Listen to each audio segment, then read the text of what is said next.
ओम श्री परमात्मने नमः। ओम श्री गुरुभ्यो नमः। ओम श्री ऋषिभ्यो नमः। ओम असतो मा सद्गमय तमसो मा ज्योतिर्गमय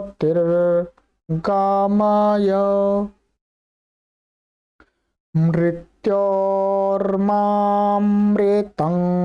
गमय। ओम शांति शांति शांति।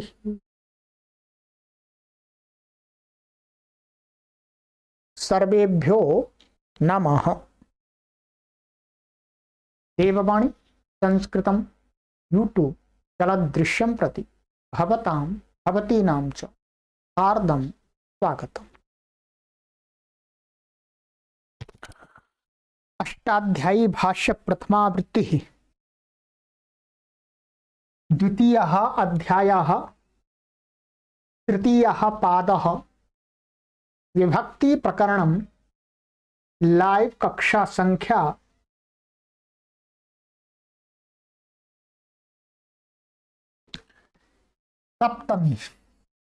7वीं कक्षा को आज हम पढ़ें।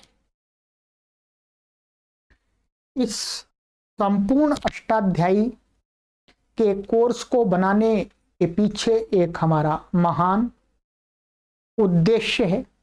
उस उद्देश्य को ध्यान में रख करके इस कोर्स का निर्माण किया जा रहा है। इसका उद्देश्य है कि 1 करोड़ संस्कृत व्याकरण के विद्वान एवं विदुषियों को तैयार करने हेतु इस कोर्स को तैयार किया जा रहा है। अभी तक आपको हमने जितना भी पढ़ाया है सभी वीडियोज आपके लिए यूट्यूब पर उपलब्ध हैं।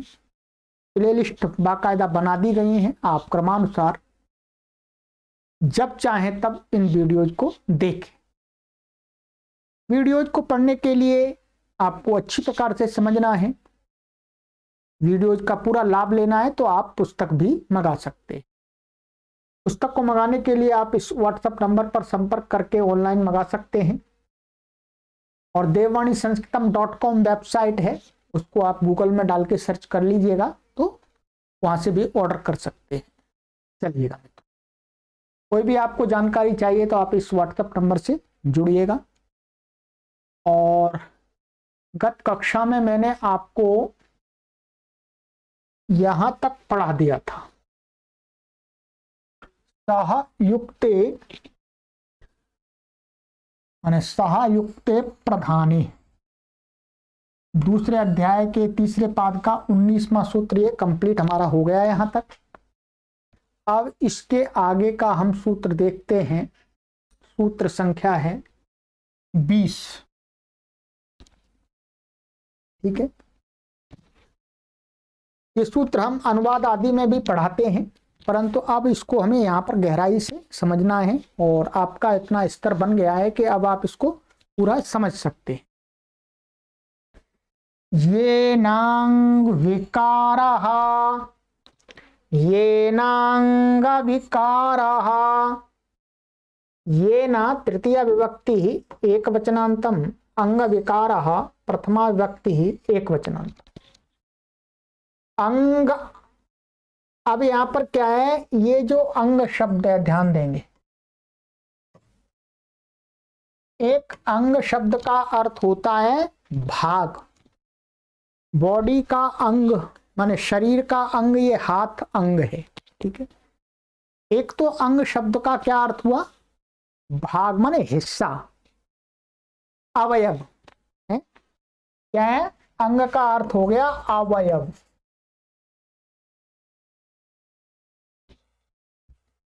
यही अर्थ प्राय करके प्रयोग में आता है। अधिकतर इसी का प्रयोग होता है, अंग माने अवयव। किसी सभा का अंग माने सभा का अवयव है, किसी देश का अंग तो वही अवयव आता है। शरीर का अंग वही अवयव आता है। परंतु यहां पर महर्षि पाणिनि ने जो अंग शब्द अवयववाची नहीं पढ़ा। क्या है? अंग शब्द को अवयववाची अर्थ नहीं है। क्या है? अंग का अर्थ है यहां पर अवयवी। अवयवी, अवयवी आप समझ जाएंगे, माने जिसके अवयव होते हैं वो अवयवी होता है। ये हाथ पैर ये अंग किसके हैं? शरीर के। तो शरीर क्या हो गया? अवयवी हो गया। और ये जो हाथ पैर आदि ये क्या हो गए? अंग हो गए। तो अंग शब्द दो अर्थों में प्रयोग किया जाता है। अंग के अर्थ में अधिक उसका प्रयोग देखने को मिलता है, जन सामान्य में भी मिलता है। परंतु अंग है जिसके, जिस अवयवी के, उसको कहने के लिए बहुत कम प्रयोग मिलता है। तो वही बहुत कम प्रयोग में आने वाला शब्द अंग शब्द को यहां महर्षि पाणिनि जी ने प्रयोग किया। ठीक है, तो अब गुरुजी उसको दिखा रहे हैं कि अंग शब्द से यहां हमें क्या लेना है। ठीक है, तो कहते हैं अंगम अस्या अस्तीति अंगः, माने अंग है जिसका, अस्य लिखा है, हिंदी में जिसका ही बोलेंगे यहां पर। ठीक है, इसका भी बोल सकते हैं। तो अंग है जिसका, उसको क्या बोलते हैं? अंगः, उसको भी अंग बोलते हैं। अंग को भी अंग बोलते हैं, अंग है जिसका उसको भी बोलते हैं। ठीक है, इस हाथ को भी अंग बोलते हैं और शरीर को भी अंग बोलते हैं। अब समस्या आती है कि ऐसा तो नहीं होना चाहिए भाई। अवयव को कहने के लिए जो शब्द है, यदि उससे हम अवयवी को कहेंगे तो या तो कोई प्रत्यय आएगा, प्रत्यय आएगा तो शब्द का रूप परिवर्तित हो जाएगा, और यहां पर एक जैसा दिख रहा है। तो उसी का समाधान बताया जा रहा है कि इस शब्द में और इस शब्द में आपको रूप एक जैसा दिखेगा, परंतु जब आप व्युत्पत्ति करने चलेंगे तो इस शब्द में और इस शब्द में अंतर है। वो अंतर कैसा है? अंतर बता रहे हैं कि यहां अंग शब्द से क्या कर दिया हमने? अर्श आदिभ्योच इत्यनेन मतुवर्थे अच प्रत्ययः। ठीक है, कहते हैं ये सूत्र है अर्श आदिभ्योच, ये 5वें अध्याय के दूसरे पाद का 127वां सूत्र है। जिस अर्थ में मतुप होता है, जैसे धनवान, धन और धनवान, धन है जिसका उसको क्या बोलते हैं? धनवान। ये धन और धनवान को क्या बोलते हैं? वो धन है जिसका उसको क्या बोलते हैं? धनवान। ये तो आप आराम से जानते ही हैं। तो यहां पर माने कोई वस्तु जिसकी होती है उसको कहने के लिए, उस शब्द से उस मालिक को कहने के लिए, स्वामी को कहने के लिए प्रत्यय आता है, मतुप आदि। तो यहां मतुप प्रत्यय हुआ धनवान के लिए। ठीक है, इन प्रत्यय होता है ऐसे ही। तो कहते हैं उसी अधिकार में, मतुप के अधिकार में है, तदस्यास्ति मतुप। तो वहां मतुप के अधिकार में, मतुप के अर्थ में ये सूत्र है कि अर्श आदि कुछ समूह शब्दों का है, जिसमें शब्द हैं, वो उन शब्दों से क्या होता है? तद्वान को कहने के लिए, माने स्वामी को कहने के लिए, अवयवी को कहने के लिए, ऐसा कह सकते हैं। अवयवी अर्थात स्वस्वामी, स्व और स्वामित्व, अवयव अवयवत्व का इस प्रकार से भाव दिखाने के लिए प्रत्यय होता है। तो यहां पर क्या प्रत्यय किया? अच प्रत्यय करता है ये सूत्र। क्या करता है? यहां पर ये आप लेंगे, अंग शब्द लेंगे, अंग, ये यहां पर क्या हो जाएगा? अच प्रत्यय हो जाएगा। देखिए, अंगवान भी हो सकता है, अंगी भी हो जाता है, ध्यान देंगे। अंगी शब्द का भी आपने प्रयोग सुना होगा, अंगवान भी बन जाता है और एक अंग भी बनता है। तीनों शब्दों का एक अर्थ होता है। ठीक है, अब देखिएगा यहां पर मैंने आपको ये लिखा है, मैं दिखा देता हूं आपको। ये देखिए अब आपको दिखेगा पूरा, ये अच कर दिया, अच का अच्छा चला गया। और यहां पर क्या होता है, हमने पहले भी आपको पढ़ाया, आगे पढ़ेंगे। यच्ची बम से भसंजा हो जाती है, और भसंजा होने पर यस्येति च से इस आकार का लोप हो जाता है, अंग के आकार का लोप हो जाता है, और ये इसमें मिल जाता है, तो ये क्या बन जाता है, अंग बन जाता है। तो मैंने आपको सिद्धि भी बता दी, अंग बन गया। अब ये जो अंग है ये वाला अंग नहीं है, ये अंग है जिसका उसके अर्थ को कह रहा है। आपको दिखेगा एक जैसा, परंतु जब व्याकरण से आप सर्जरी करेंगे तो इसके अर्थ में आप भेद पाएंगे। ठीक है, तो यहां पर अंग जो पड़ा है वो अंग माने अंगी। प्राय करके हम क्या करते हैं, एक शब्द हम प्रयोग करते हैं अंगी। अंगी का क्या अर्थ होता है, अंगी का अर्थ होता है अंग है जिसके, तो अंगी बोलते हैं। कहीं पर अंगवान भी आप बोल सकते हैं, अंगवान। अंगवान माने अंगों वाला। इस शब्द का जो ये अच प्रत्यांत वाला जो ये शब्द है, इसका इसका इसका इन तीनों शब्दों का एक अर्थ है, ध्यान देंगे। प्रयोग में सामान्यतः भाषा में इन शब्दों का प्रयोग अधिक होता है, इसका प्रयोग ना के बराबर है, परंतु यहां पर यह सूत्र में प्रयोग किया गया है। ठीक है, अब आपको इतना स्पष्ट हो गया। मतु अर्थ है अच प्रत्यय, मतुप का जो अर्थ होता है, मतुप का तद्वान अर्थ होता है, तद्वान तदस्मिन होता है। ठीक है, तो उस मतुप के अर्थ में अच प्रत्यय होकर के अंग शब्द बना है। ठीक है, ये इसकी इन्होंने व्युत्पत्ति दिखा दी है गुरुजी ने। तो चलिएगा, अब समझ में आ जाएगा आपको आराम से। समासः अंगस्य विकारः अंग विकारः।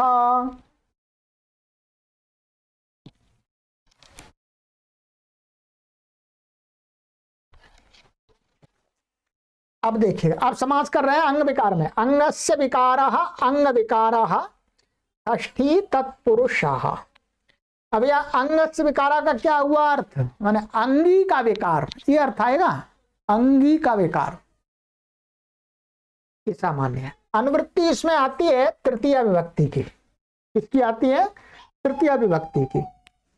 अर्थः येन अंगेन अंगस्य शरीरस्य विकारो लक्ष्यते तस्मात् तृतीया विभक्तिर्भवति। अब इसका अर्थ खोला।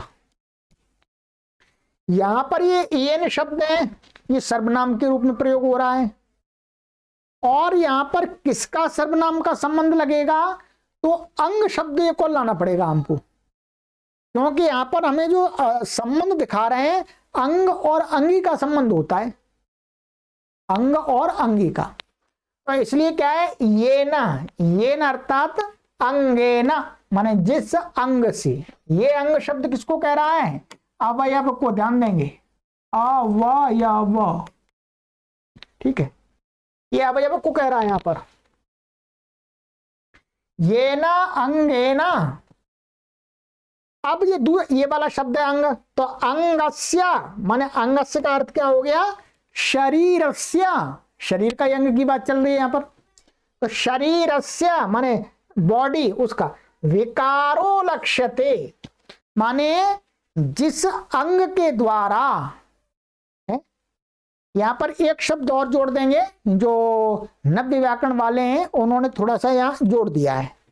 यहां पर ये जोड़ देंगे कि ये न अंगेना, ये न विकृतेन अंगेना। यहां पर क्या जोड़ देंगे हम, ऐसा जोड़ दें विकृतेन, तो और स्पष्ट अर्थ हो जाता। अर्थ तो स्पष्ट से भी स्पष्ट हो जाएगा, कोई परेशानी नहीं है। पर अब हम आपको और सरलता से बता रहे हैं, ये न विकृतेन अंगेन अंगस्य शरीरस्य विकारो लक्ष्यते तस्मात् तृतीया विभक्तिर्भवति। जिस विकृत अंग के द्वारा, ये मैंने यहां पर अपने आप अर्थ आ जाता है, मैंने स्पष्ट करने के लिए लिख दिया है। 90 में ऐसा ही पढ़ाया जाता है, अच्छा है, कोई बात नहीं। ये ना विकृते ना अंगे ना, माने जिस विकृत विकृत जो अंग है वो कैसा है? विकृत माने ठीक नहीं है, ठीक नहीं है, रुग्ण है, उसके अंदर कोई विकार है, कोई दोष है। तो ऐसे विकृत अंग के द्वारा वो अंग है जिसका उस अंगी माने उस शरीर का विकार लक्षित होता हो, माने विकृत अंग के द्वारा शरीर की न्यूनता दर्शाई जाती हो, लक्षित होती हो। ठीक है, तो क्या है? उस तस्मात, तस्मात अर्थात अंगवाचिना, माने अंगवाचिना माने अंगवाची शब्द से, अंगवाचिना शब्दात, तो उस तस्मात उस अंगवाची शब्द से क्या हो जाती है? बोलो, तृतीया विभक्तिरभवति, तृतीया विभक्ति होती है। अब आपको ये 100% समझ में आना चाहिए, अब रोका टोकी नहीं होनी चाहिए। और मैं समझाता हूं उदाहरणों में। ठीक है, एक एक शब्द का अर्थ मुझे समझाना है इसका। उदाहरण में देखिएगा आप, अक्षणा काणः पादेन खंजः पाणिना कुंठः। ठीक है, इसका अर्थ होता है अक्षणा काणः माने आंख से काणा व्यक्ति। ये काणा किसको बोलता है? जिसका जो शरीर, जिसके शरीर में आंख ठीक नहीं है, आंख ठीक से काम नहीं करती, उस कारण से काण कहा जाता है यहां। ठीक है, काणा ये तो काणा माने आंख, माने जो ये शरीर कैसा है? काणा है, माने शरीर ठीक नहीं है। इस शरीर के शरीर ठीक कब होगा? जब शरीर के अंग ठीक होंगे। शरीर के अंग कोई भी एक दो खराब है तो शरीर खराब है, तो शरीर का विकार लक्षित होता है। तो अक्षणा काणा माने ये शरीर काणा शरीर है। कैसे? किस कारण से? आंख से। जब आंख से हम किसी शरीर की दुर्बलता को बताते हैं, न्यूनता को बताते हैं, आंख, और आंख कैसी है? विकृत है। तो विकृत आंख के द्वारा हम किसी शरीर को कहते हैं, तब उसको कहते हैं काणा, काणा। ठीक है, उसको काणा संज्ञा दी जाती है, संज्ञा, तो या विशेषण कह सकते हैं। तो आंख से काणा, तो अब क्या है? ये अंगवाची शब्द है, तो इसमें अक्षी शब्द में तृतीया हो गई। क्या शब्द है ये? अक्षी। अक्षी का तृतीया में क्या बनता है? अक्षणा बनता है तृतीया विभक्ति में। ठीक है, अभी सिद्धि नहीं करनी शब्द की, केवल विभक्ति, तृतीया विभक्ति का रूप प्रयोग हो गया अक्षण। या आप नेत्रेण भी कर सकते हैं, नेत्रेण काणः, ऐसा भी कर सकते हैं। ठीक है, नेत्रे काणः, तो ये फलम के समान रूप चल जाएगा। तो ये हो गया। ऐसे ही पादेन खंजः। ठीक है, अब यहां पर ध्यान देंगे, ये काणः ये वस्तुता है, उस बॉडी को कह रहा है काणः शब्द यहां पर। ठीक है, तो इस बॉडी का न्यूनता दर्शाई का विकार लक्षित हो रहा है, न्यूनता दर्शित हो रही है किसके द्वारा? विकृत अंग के द्वारा। माने ये विकृत अंग है नेत्र, तो इसलिए नेत्रवाची अंगवाची शब्द में तृतीया हो जाएगी। ऐसे ही पादेन खंजः, पैर से कोई व्यक्ति लंगड़ा है, तो खंजः, खंजः, खंजा का होता है लंगड़ा। लंगड़ा माने उस शरीर को लंगड़ा कहते हैं। तो जब शरीर में पैर की विकृत माने विकृत पैर के द्वारा शरीर की न्यूनता दर्श बताई जाती है, तब उस शरीर को हम बोलते हैं खंजः। ठीक है, तो ये तो शरीर हो गया अंगी, और ये हो गया उसका अंग, और ये अंग कैसा है? विकृत है, पैर खराब है, तो इसमें तृतीय विभक्ति हो गई। ऐसे पाणिना कुंठः, पाणी माने हाथ, कुंठा का अर्थ होता है टोंटा, बोलते हैं हिंदी में, है कहीं कुंठा, कहीं टोंटा बोलते हैं। जहां पर हम जिस एरिया में रहते हैं उस एरिया में तो टोंटा बोलते हैं। अन्य अन्य और भी प्रांतीय भाषाओं में, क्षेत्रीय भाषाओं में अन्य अन्य शब्द से बोला जाता होगा। जिसका हाथ खराब होता है, अर्थात काम नहीं करता अथवा कटा हुआ होता है, ठीक है, तो उसको संस्कृत में बोलते हैं कुंठः। ठीक है, तो कुंठः माने जिसका शरीर हाथ अंग ठीक नहीं है, उस शरीर को क्या बोलते हैं? कुंठा। तो इस शरीर की न्यूनता किसके द्वारा दर्शाई जा रही है? ये विकृत हाथ के द्वारा। तो पाणी तृतीया का पाणिना बन गया हरि के समान, हरिणा पाणिना। ठीक है, तो ये आपको मैंने उदाहरण एक एक उदाहरण समझा दिया है। अब आपको जहां पर घटाना घटा लीजिएगा। ठीक है, अब इसमें कोई कठिनाई नहीं आनी चाहिए, आप किसी को भी पढ़ा सकते हैं, एनांग विकारः स्वयं समझ सकते हैं, कोई परेशानी नहीं।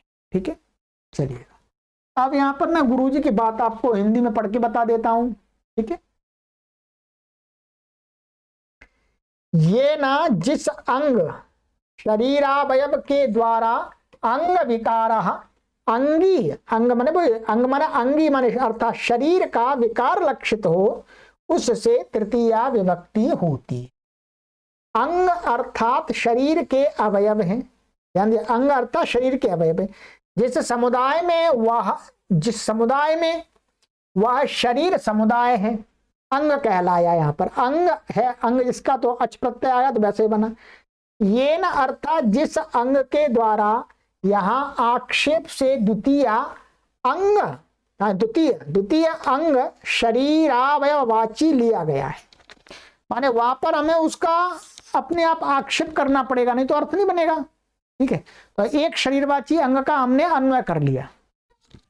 जैसे उदाहरण में अक्षरा काणा आंख से काना, पादेन खंजा पैर से लंगड़ा, पाणिना कुंठा हाथ से लुंचा, लुंजा भी बोलते हैं, कहीं लुंचा भी बोलते हैं, कहीं लुंठा भी बोलते हैं, कहीं कुंठा बोलते हैं, कहीं टोटा बोलते हैं, कई शब्द हैं। ठीक है, अब वो देख लीजिएगा। और गुरुजी ने आगे ये लिखा है, उदाहरण में आंख शरीरावयव के द्वारा शरीर समुदाय का कारणत्व विकार परिलक्षित हो रहा है। ठीक है, तो उसमें तृतीया हुई है।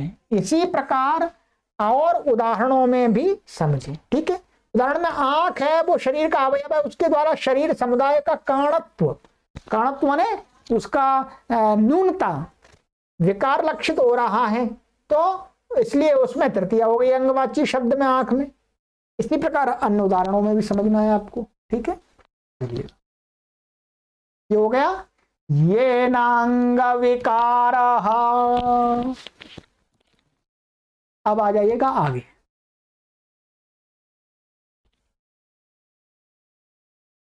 इत्थम भूत लक्षणे 2-3-21। इत्थम भूत लक्षणे सप्तमी व्यक्ति ही एक वचनांतम। लक्षणम को बता रहे हैं, लक्ष्यते अनेन इति लक्षणम। लक्षण किसको कहा जा रहा है यहां पर? लक्ष्यते ये न अनेन, जिसके द्वारा लक्षित होता है, जिसके द्वारा किसी विशेष का ज्ञान होता है।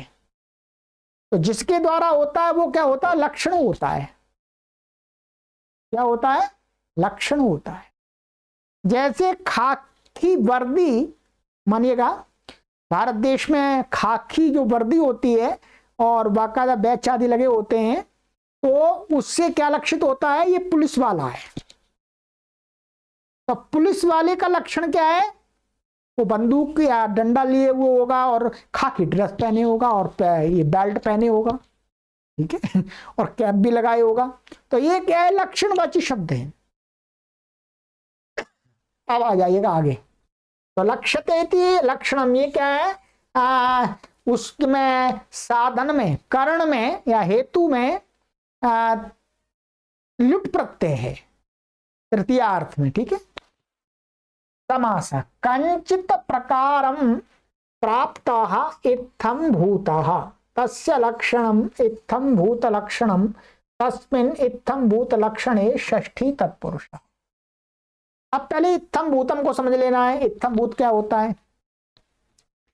इत्थम का अर्थ आप जानते हैं, इत्थम का अर्थ होता है इस प्रकार, है? इस प्रकार से इत्थम करोतु क्या है? ये 5वें अध्याय के 3रे पाद में बनता है इदमस्थमुः। ठीक है, एक सूत्र है इदमस्थमुः, वहां बनता है इदम शब्द से थमु प्रत्यय हो जाता है, उसको आदेशादि होकर के इत्थम बनता है। तो इत्थम का अर्थ होता है इस प्रकार से। ठीक है, और भूत, भूत क्या है? ये भू धातु से कता प्रत्यय का है भूत। भूत माने हुआ, भू सप्तायाम हुआ माने इस प्रकार को, माने इस प्रकार से हुआ। तो हम इसको ऐसा, यहां जो भूत शब्द है वो प्राप्त अर्थ में लिया गया है। भूता का अर्थ क्या है? प्राप्त। ठीक है, अर्थ वही निकलता है। भूता माने हुआ, माने वैसा प्राप्त हुआ। ठीक है, तो कहते हैं कंचित प्रकारम प्राप्त, माने किसी एक प्रकार को प्राप्त हुआ, वो क्या होता है? इत्थम भूता। ठीक है, किसी विशेष प्रकार को प्राप्त होना ही क्या है? इत्थम भूत। तो उस विशेष प्रकार को प्राप्त हुआ, और वो हुआ किसके कारण से? उसका लक्षण है, उसका लक्षण। जैसे पुलिस वाला हम बोलते हैं, तो पुलिस वाला, तो पुलिस वाला हम इस प्रकार से उसको बोल रहे हैं, पुलिस वाला है। पुलिस वाला हुआ, कैसे हुआ? किस कारण से हुआ? तो इस कारण से हुआ क्योंकि उसने ड्रेस पहनी हुई है, तो वो उसका लक्षण हो गया। तो क्या है? इत्तस्य माने इत्थम भूतस्य लक्षणम, इत्थम भूत लक्षणम, तस्मिन् इत्थम भूत लक्षणे षष्ठी तत्पुरुषः।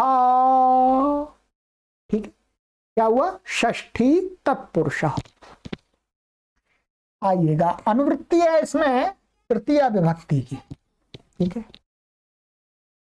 अर्थ इत्थम भूत लक्षणे तृतीया विभक्तिरभवति।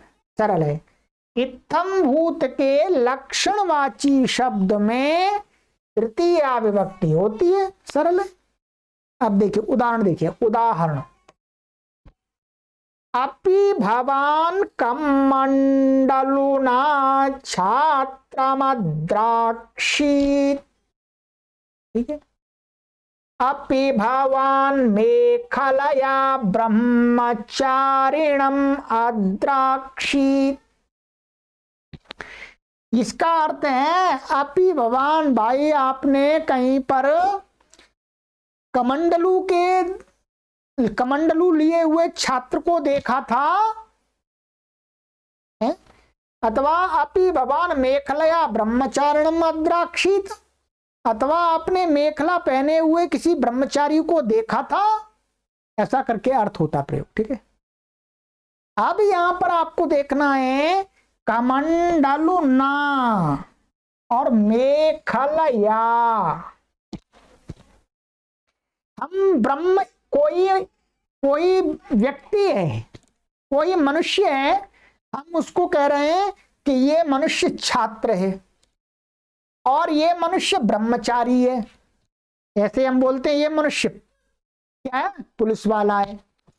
जो मनुष्य है, मनुष्य तो सामान्य धर्म है, माने छात्र के अंदर भी होता है, अध्यापक के अंदर भी होता है, माता पिता के अंदर भी होता है, माता के अंदर भी होता है, सबके अंदर होता है मनुष्य है। कोई माता है उसको भी हम मनुष्य बोलते हैं, कोई स्त्री है उसके अंदर भी होता है। तो ये धर्म क्या है? सामान्य है। मनुष्य का अपना एक लक्षण है, उसके कारण से हम मनुष्य बोलते हैं। अब उस मनुष्य में हम एक मनुष्य को कह रहे हैं ये ब्रह्मचारी है, एक मनुष्य को कह रहे हैं ये छात्र है, एक को कह रहे हैं ये रक्षा पुरुष है, रक्षक है। तो अब हम एक को ब्रह्मचारी कह रहे हैं, तो उसका लक्षण क्या है? उसका लक्षण क्या है? हम उसको ब्रह्मचारी क्यों कह रहे हैं? तो कहते हैं कि हम ब्रह्मचारी उसको इसलिए कह रहे हैं क्योंकि वो मेखला ब्रह्मचारी इसको करधनी को पहनता है। ऐसा नियम है शास्त्रों में कि जब तक ब्रह्मचारी रहता है, गुरुकुल में पढ़ता है, तो यहाँ पर रस्सी बांध के रखता है। भिन्न भिन्न प्रकार की रस्सियों का वर्णन है, तो उसको करधनी भी बोलते हैं, आज भी पहननी चाहिए, तो मेखला बोलते हैं। तो जो मेखला पहनता है वो ब्रह्मचारी होता है। क्या होता है? ब्रह्मचारी। गृहस्थी मेखला नहीं पहनता, उसके लिए ऐसा विधान नहीं है शास्त्र में। तो यहां पर क्या है? ब्रह्मचारी का लक्षण क्या है? मेखला। ठीक है, मेखलाएं। तो मेखला क्या हो गया, लक्षणवाची शब्द हो गया। और ब्रह्मचारी माने मेखला के द्वारा वो क्या है, ब्रह्मचारित्व को प्राप्त हुआ है। इत्थम भूतम माने, इत्थम भूत माने इस प्रकार को प्राप्त हुआ। किस प्रकार को, ब्रह्मचारित्व को प्राप्त हुआ। उसको हम ब्रह्मचारी क्यों कह रहे हैं, क्योंकि मेखला।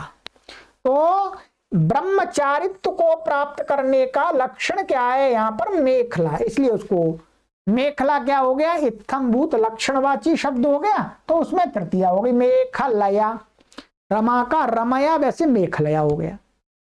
ऐसे ही यहां पर प्राचीन काल में जब भी कोई छात्र हुआ करता था तो उसको कमंडलू दिया जाता, भाई लटकाओ हाथ में कमंडलू। आज के छात्र तो लटकाएंगे नहीं लटका दिया तो डर जाएंगे, भाई हम नहीं छात्र बन रहे, हम तो बैग लेके जाएंगे। अब तो बैग भी खत्म हो गया, ठीक है।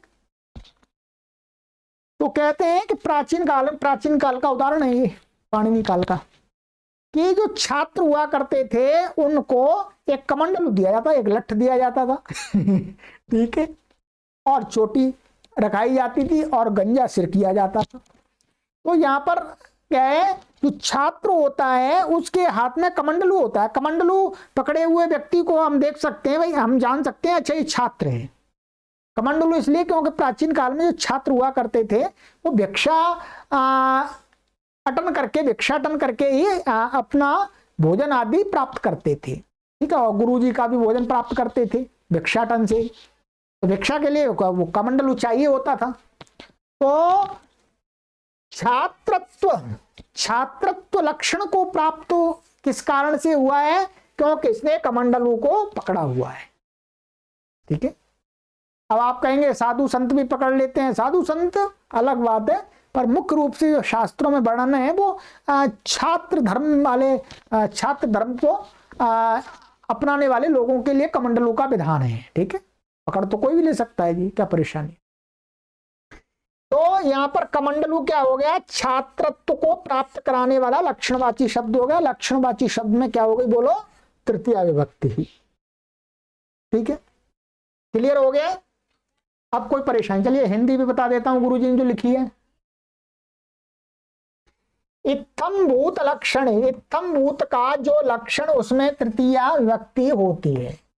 उदाहरण, अपि भवान कमंडलुना छात्र मद्राक्षित, क्या आपने कमंडलू लिए हुए छात्र को देखा।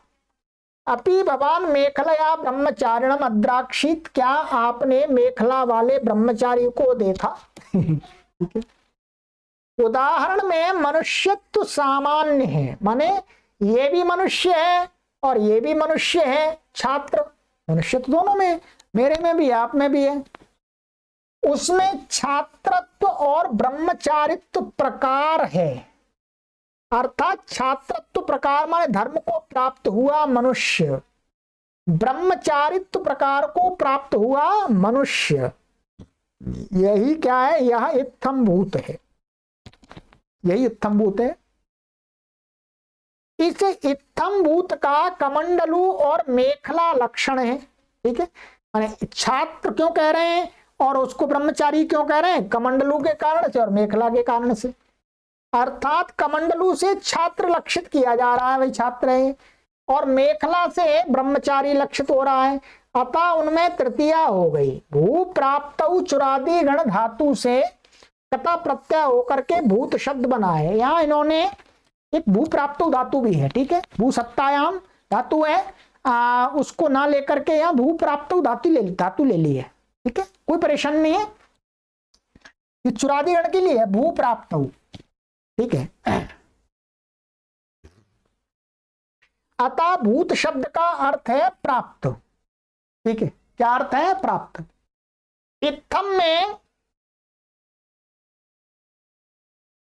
इत्थम में एदमस्थमुहु 5-3-24 से थमु प्रत्यय हुआ है, ठीक है। ये मैंने आपको बता दिया था, ये वही पढ़ेंगे आगे 5-3 में, ठीक है।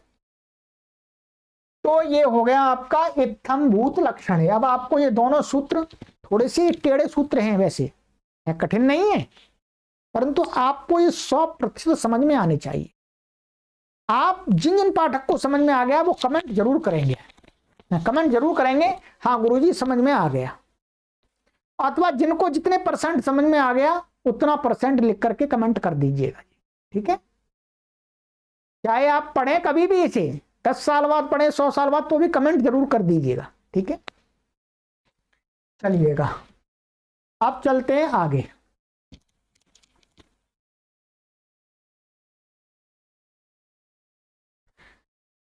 सूत्र है हमारा संयोन्यतरस्याम कर्मणि 2-3-22। संज्ञा षष्ठी व्यक्ति एकवचनांतम, अन्यतरस्याम सप्तमी व्यक्ति एकवचनांतम, कर्मणि सप्तमी व्यक्ति एकवचनांतम। अनुवृत्ति है तृतीया अनभिहिते, ठीक है। अर्थ संपूर्वस्य ज्ञा धातोरनभिहिते कर्मणि कारके तृतीया विभक्तिरभवति विकल्पेन। सरल है। संपूर्वक जब ज्ञा धातु का प्रयोग करेंगे तो उसका जो अनभिहित कर्म होगा उसमें द्वितीया नहीं होगी, क्या होगी? तृतीया विभक्तिर्भवति। तृतीया होती है विकल्प से, पक्ष में द्वितीया भी हो जाती है, क्या हो जाती है? पक्ष में द्वितीया भी हो जाती है।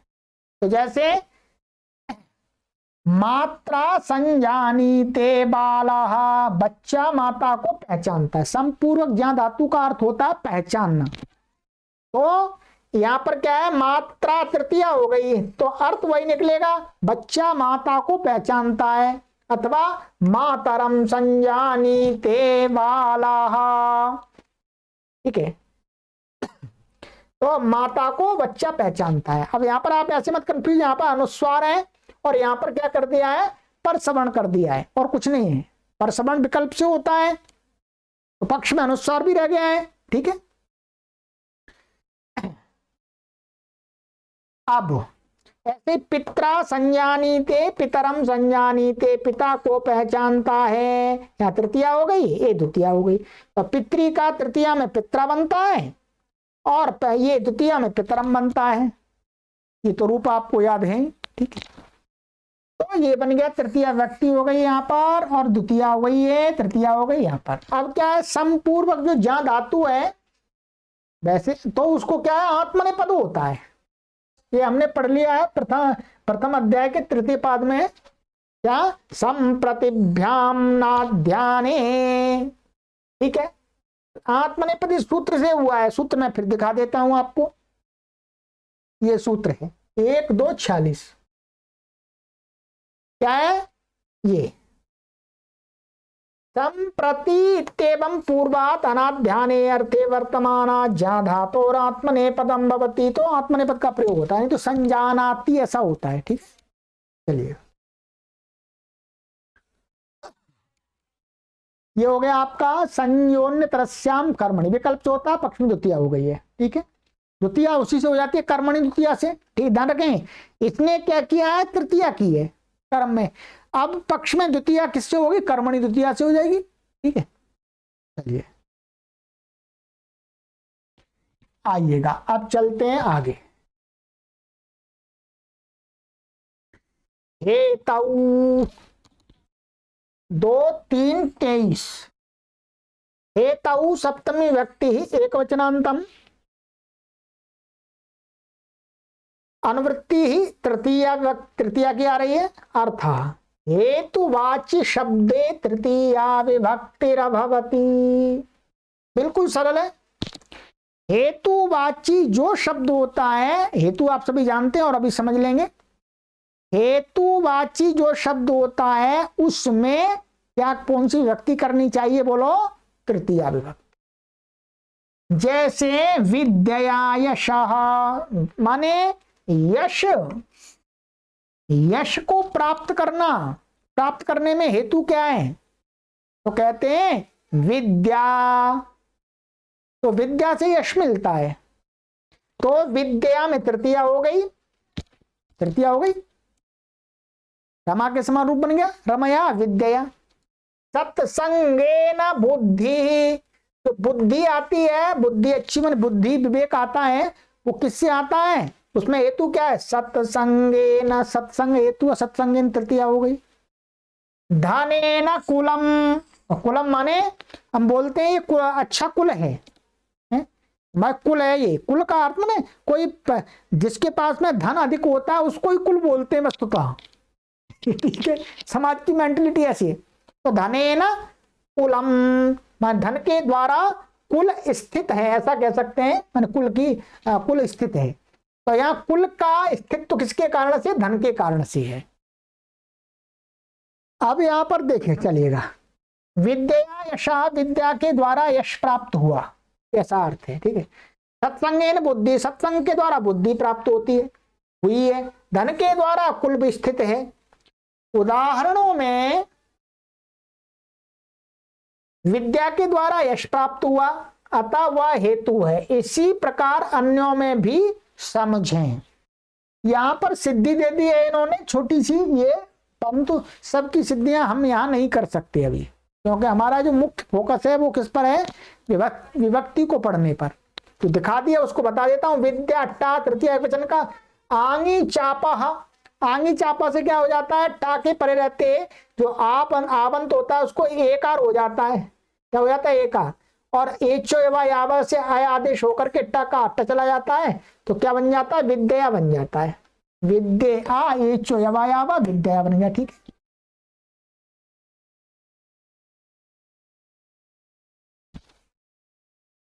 ये हो गया। चलिएगा अब इस पर थोड़ा देख लेते हैं, इसमें थोड़ा सा हमको विशेष समझना है। ठीक है, विशेष पहले ये समझना है कि इस पर एक वार्तिक है। क्या है, एक वार्तिक है, उस वार्तिक को समझ लीजिएगा, अभी पढ़ लीजिएगा। इसमें वार्तिक है आपका, अशिष्ट व्यवहारे दान प्रयोगे चतुर्थर्थे तृतीया। ठीक है, क्या है,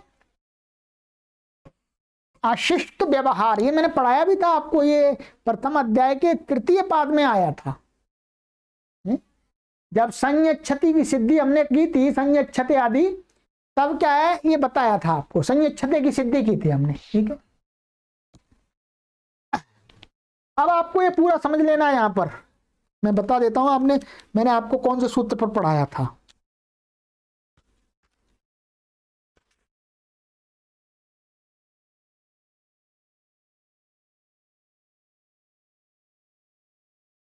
हाँ, ये मैंने पढ़ाया था आपको, दानश्च सा चेत चतुर्थ्यर्थे, वहां पढ़ाया था मैंने इस आपको।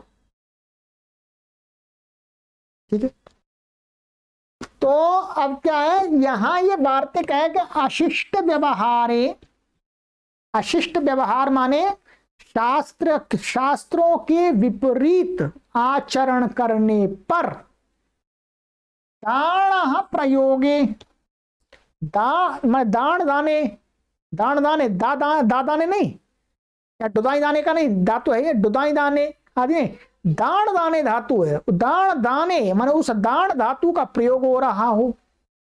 ठीक है, क्या दान धातु का प्रयोग हो रहा हो, तो प्रयोग होने पर चतुर्थ्यर्थे, उस धातु के साथ में उस वाक्य में जिस शब्द में चतुर्थी प्राप्त हो रही हो, चतुर्थी प्राप्त कहां होती है, संप्रदान में।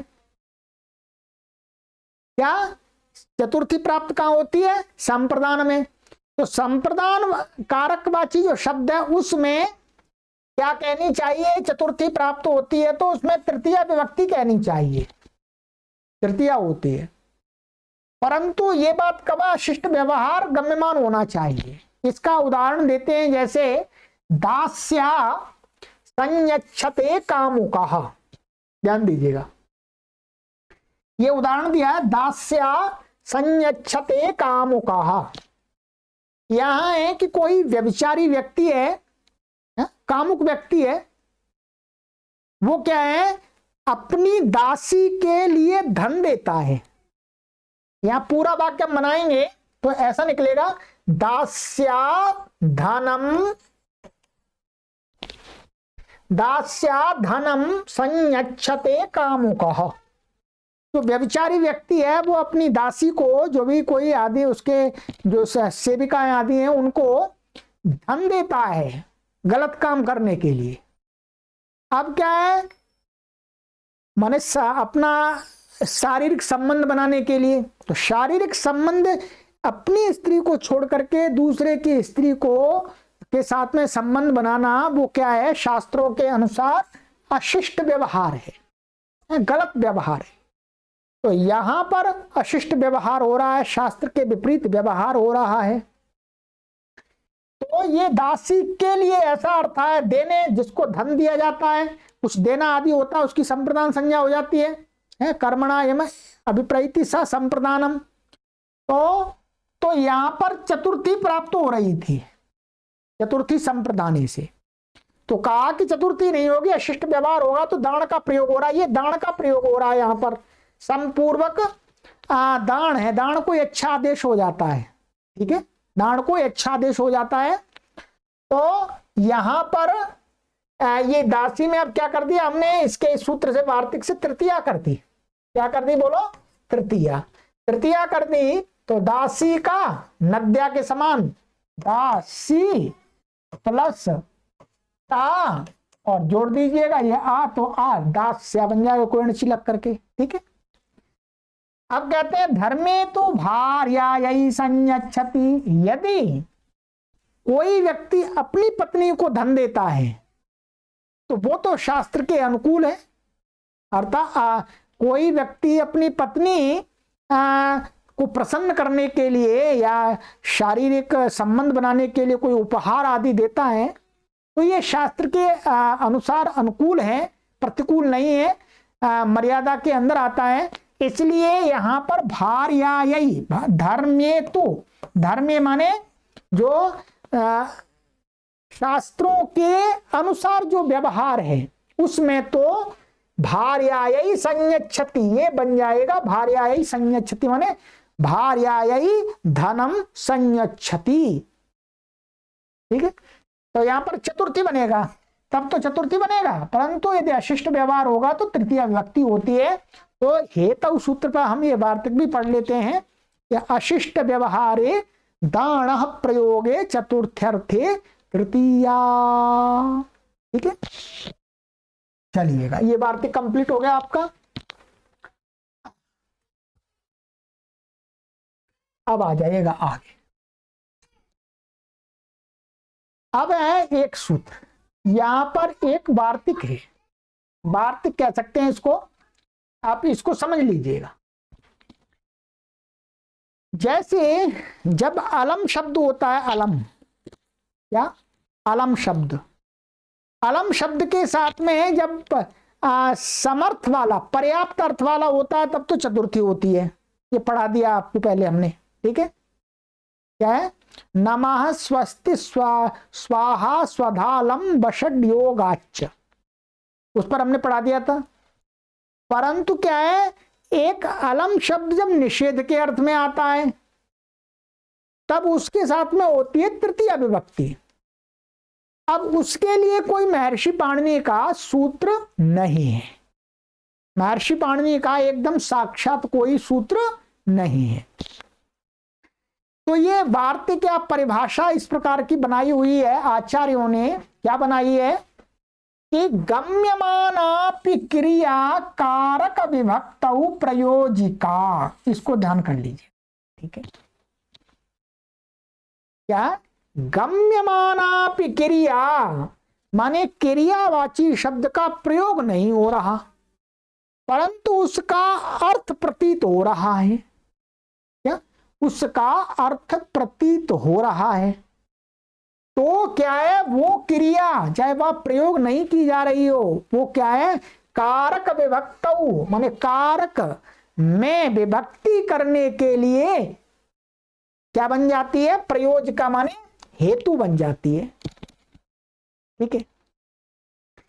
अब देखिएगा यहां पर ये उदाहरण है, जैसे हम बोलते हैं अलम शमेण, ऐसे बोलते हैं अलम शमेण कि भाई श्रम मत करो, श्रम से कोई, यहां श्रम करने से कोई लाभ नहीं है, ऐसा बोलते हैं, सामान्यतः बोलते हैं श्रम मत करो, बस हो गया, ठीक है। तो अब यहां पर ये तृतीया कैसे आ गई, अलम के योग में कहीं पर भी तृतीया तो कहीं नहीं है। तब कहते हैं गम्यमाना क्रिया कारक विभक्तौ प्रयोजिका भवति। इसका पूरे का अर्थ क्या होता है? अलम श्रमेण का। अब पूरा अर्थ इसका हम लगाएंगे। यहाँ क्रिया गम्यमान हो रही है, क्या क्रिया है? कि श्रमेण साध्यम नास्तीत्यर्थः। यहां इसका अर्थ है भाई श्रम मत करो, ये काम श्रम से होने वाला नहीं है। कोई व्यक्ति क्या है, बुद्धि का कम प्रयोग करता है और ऐसा कार्य करने लग जाता है शरीर के बल से, तो उसको मना करते भाई मत करो ये कार्य। तब क्या है, कहते हैं श्रमेण साध्यम नास्तीत्यर्थः। इसका पूरे का अर्थ होता है श्रम के द्वारा साध्य नहीं है, इसलिए मत करो।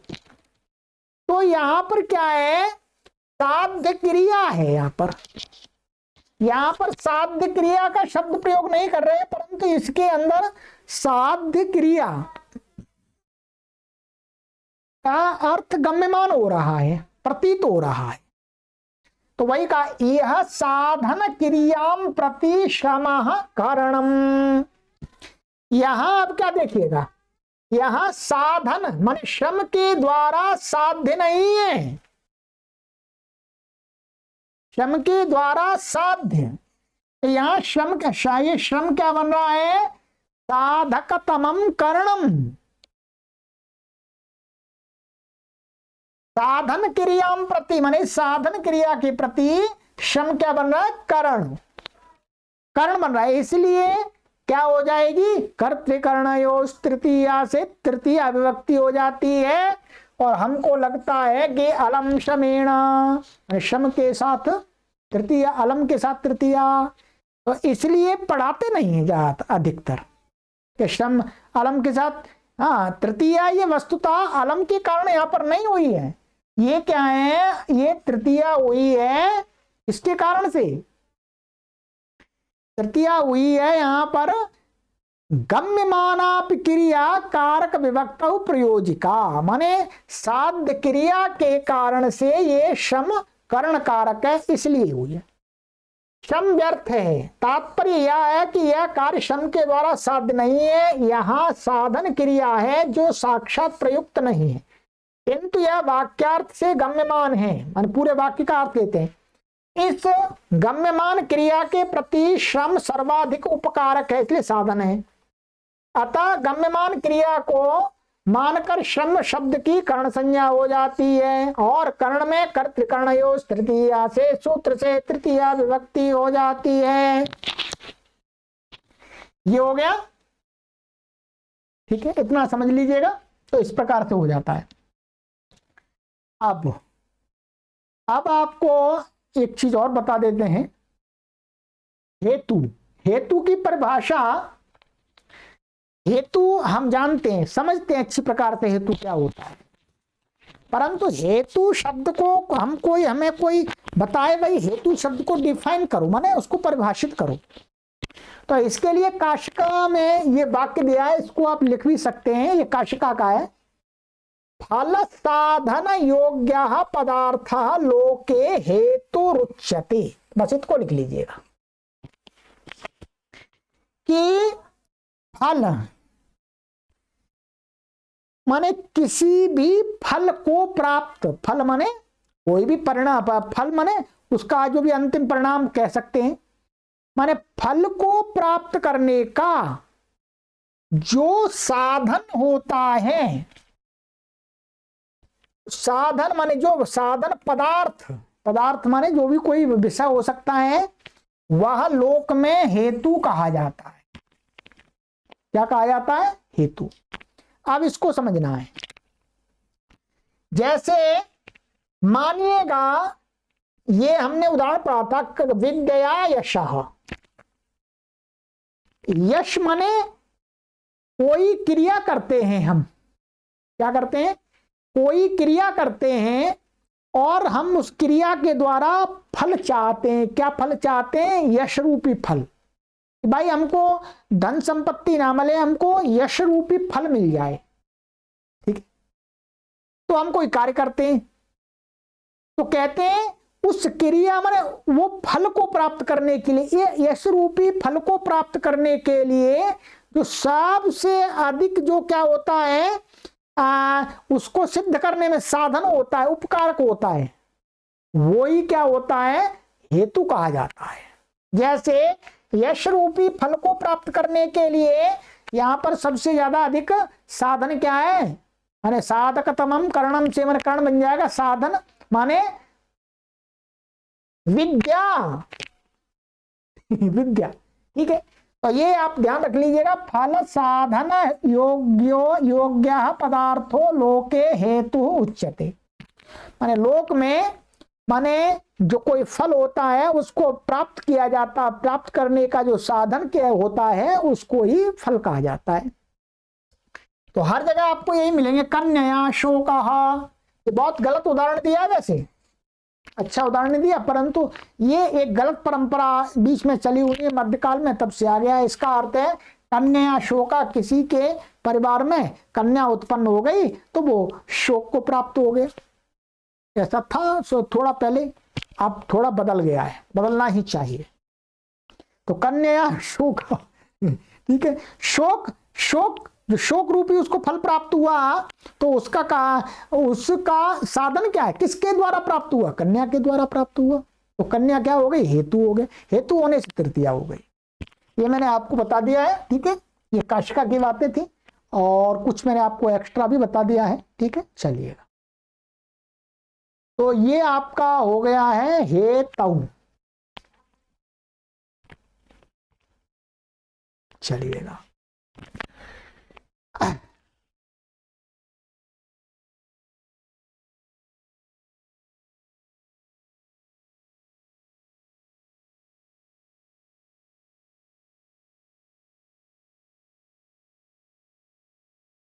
चलिएगा एक सूत्र और पढ़ते हैं।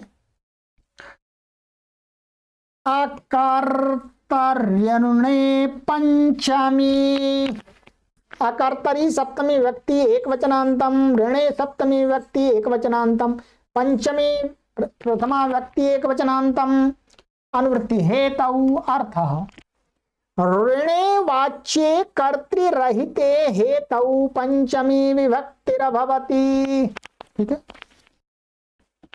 सरल है, सामान्य है। कहते हैं ये ऊपर वाले सूत्र का अपवाद सूत्र है, एक तरह से क्या है, अपवाद।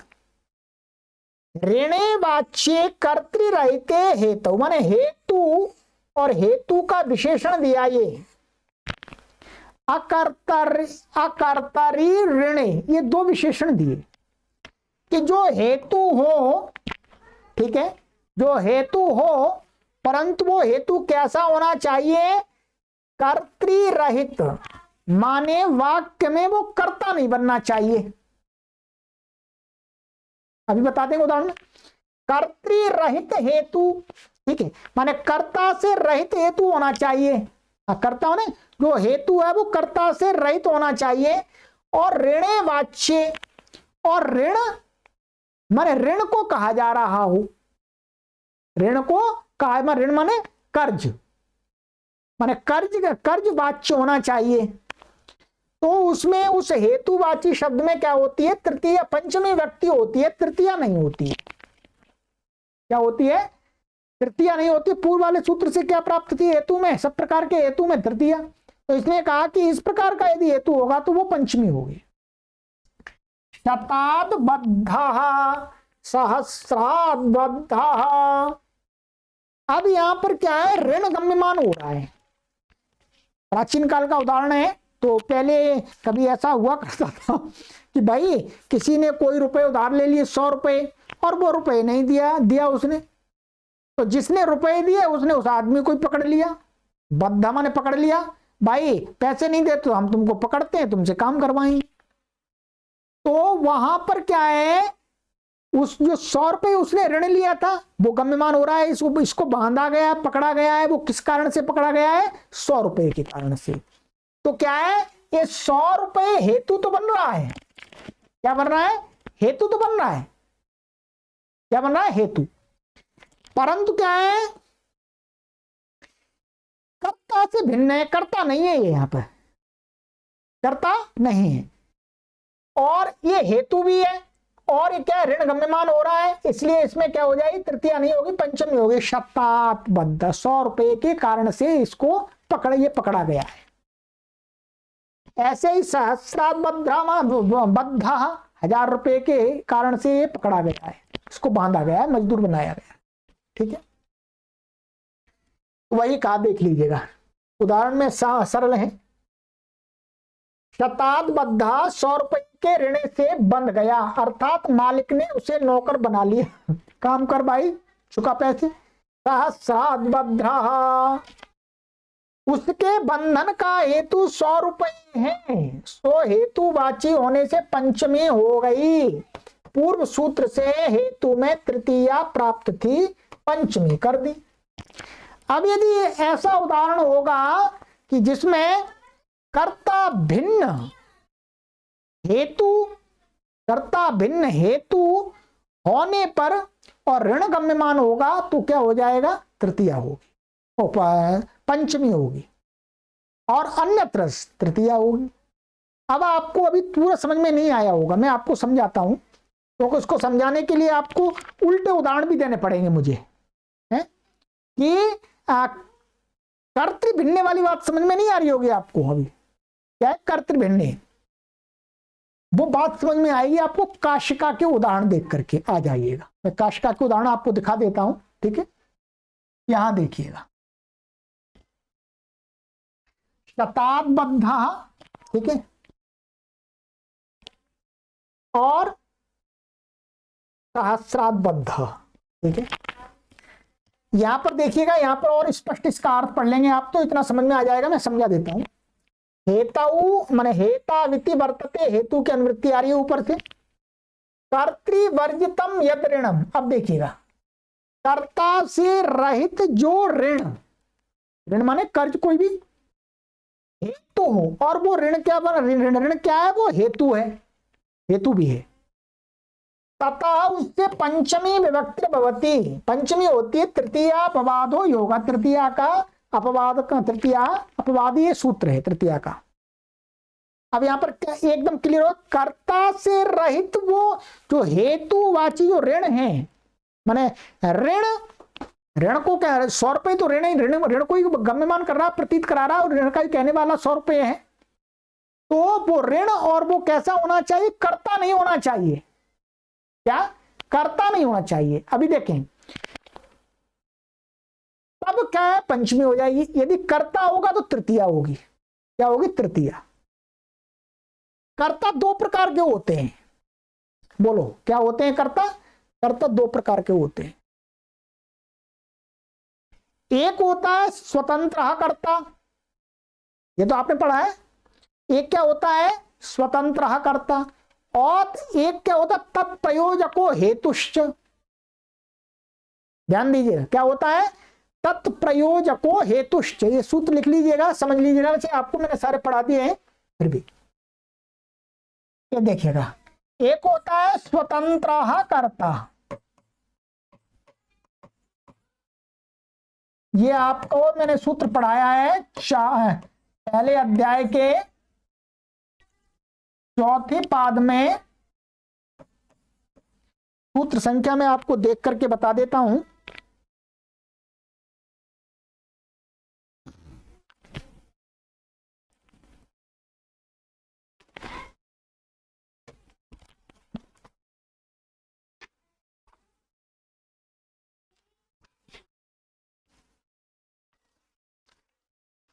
देखिएगा, सूत्र संख्या है आपकी 54 माने 54, ठीक है।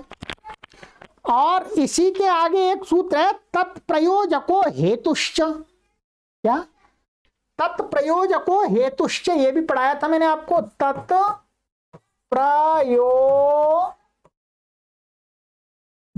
तत्प्रयोजको हेतुश्च, ठीक है। ये इस सूत्र के आगे का सूत्र है 1, 4 और ये 55 है, ठीक है, 55, ठीक है। ये भी कर्ता संज्ञा करता है, ये भी कर्ता संज्ञा करता है, समझ लीजिएगा। आपको ये कहीं पुस्तक में एक जगह नहीं मिलेगा आपको, ठीक है। तो हमें ये वाला कर्ता यहां पर नहीं देखना। ये जो अकर्तरी जो कर्ता का निषेध किया है वो इस कर्ता का निषेध किया है, तत्प्रयोजको हेतुश्च। क्या? तत्प्रयोजको हेतुश्च, अर्थात इस कर्ता माने बंधवाने वाले कर्ता का जो प्रयोजक होता है वो कर्ता माने तत्प्रयोजको हेतुश्च, जो हेतु होता है उसका प्रयोजक होता है, वो हेतु संज्ञक भी होता है और कर्ता संज्ञक भी होता है, ठीक है। तो उसका जैसे देखिएगा यहां पर ये दिखाते हैं अकर्तरीति के, माने यहां पर अकर्तरी सूत्र में नहीं पढ़ते हैं तो क्या परेशानी आ जाती, तो कहते हैं ऐसी परेशानी आ जाती, शतेन बंधितः। ये क्या है? शतेन बंधितः माने 100 रुपये, माने किसी व्यक्ति ने इसको बांधा, मालिक ने बांधा, परंतु मालिक को बांधने के लिए किसने प्रेरित किया? 100 रुपये ने। क्या है? 100 रुपये ने मालिक को नौकर को बांधने के लिए प्रेरित किया। इसलिए यहां पर क्या है? ये 100 रुपये क्या है? कर्ता है। ध्यान दिए, क्या है? ये कर्ता है और ये णजंत का प्रयोग है। 100 रुपये के द्वारा बंधवाया गया मालिक से, ऐसा अर्थ आएगा, ठीक है। तो यहां पर क्या है? ये क्या है? वस्तुतः एक तरह से यहां पर भी हेतु है, ये हेतु भी है। तो तत्प्रयोजको हेतुश्च, हेतु है और हेतु के साथ में प्रयोजक भी है, तो कर्ता संज्ञा भी है उसकी। तो क्या है? शतेन। अब यहां पर पंचमी नहीं होगी, क्यों? क्योंकि ये यहां पर प्रयोजक करता है। क्या है? प्रयोजक करता है, इसलिए वही लिखा यहां पर, शतम ऋणम च भवति प्रयोजकत्वात् कर्तृसंज्ञकम, माने प्रयोजक होने के कारण से तत्प्रयोजको हेतुश्च से इसकी कर्ता संज्ञा भी हो जाती है। तो कर्तृकणोस् तृतीया होगी, यहां पर ये नहीं होगी, पंचमी नहीं होगी, ये ध्यान। बस ये सूत्र का मैंने आपको गहरा अर्थ बता दिया है, ठीक है। इसमें कोई अब डाउट नहीं रहना चाहिए आपको। तो ये हो गया आपका हेतु अकर्तृ ऋणे अकर्तरी ऋणे पंचमी, ये भी पढ़ा दिया मैंने आपको पूरा, ठीक है। अब आगे की कक्षा में हम पढ़ेंगे विभाषा गुणे स्त्रियाम, ठीक है। कोशिश करते हैं, काफी पढ़ाने का प्रयास करते हैं, परंतु हमारा मन कहता है कि आपको हर चीज हम स्पष्ट करें। आप इतना अच्छा समय लगा रहे हैं इन वीडियो को पढ़ने में, तो आपका पूरा लाभ होना चाहिए, कम नहीं होना चाहिए। आपका मन संतुष्ट होना चाहिए और हमें पहले अपने आप संतुष्टि मिलेगी पढ़ाने से, तो आप स्वाभाविक संतुष्ट हो जाएंगे। तो हम पूरी संतुष्टि करना चाहते हैं कि हाँ, हमने सही पढ़ा दिया, समझा करके पढ़ा दिया, सरलता से पढ़ा दिया और जितना पढ़ाना था उससे अधिक पढ़ा दिया। ठीक है, चलिएगा आगे की कक्षा में मिलते हैं। सर्वेभ्यो नमः।